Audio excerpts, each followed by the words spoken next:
Strangford Lough is the UK's largest sea inlet, and it is home to over 2,000 marine species. One species in particular that I've got a real soft spot for, and that's the seals. There are actually two species of seals that are found here, the grey seals and the harbour seals, sometimes called common seals as well. And they have haul-out sites right around the length of the loch. But sometimes they need a bit of help. So I've come to the Explorers Seal Sanctuary in Portaferry to meet a grey seal currently in their care. So what's his name? So this lovely seal here is Bart.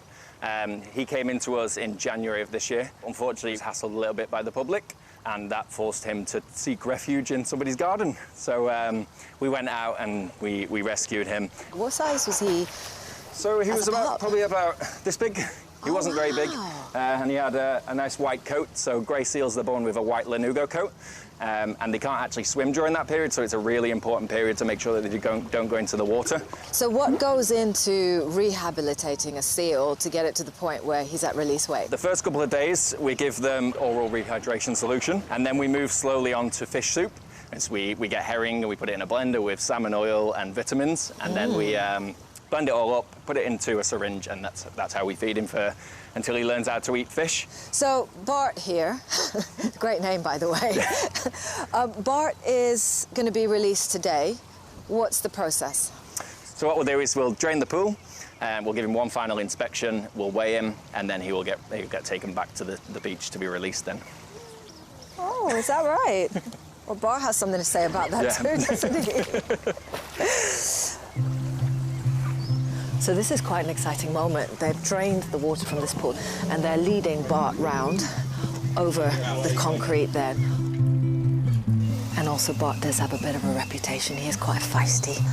A risk to the handlers, but is a good thing for Bart because once he's out in the wild, he's pretty robust and it's a good chance that he'll look after himself well. So they've almost got him in the crate. It's a little bit clumsy, but you gotta forgive him. It's not something he's used to.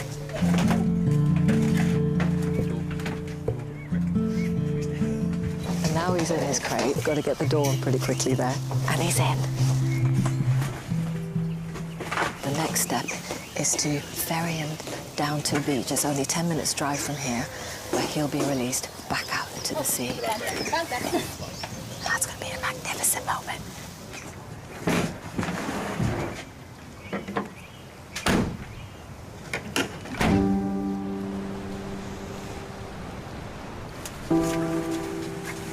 The beauty about Bart's story is this is a seal that arrived with no real injuries. He was just abandoned or separated from his mum.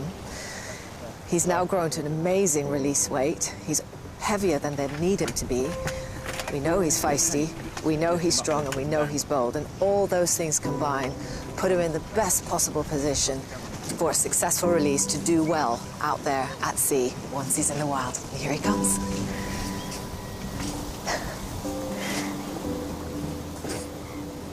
He's having a look around, having a sniff around. Everyone's being very still, very quiet.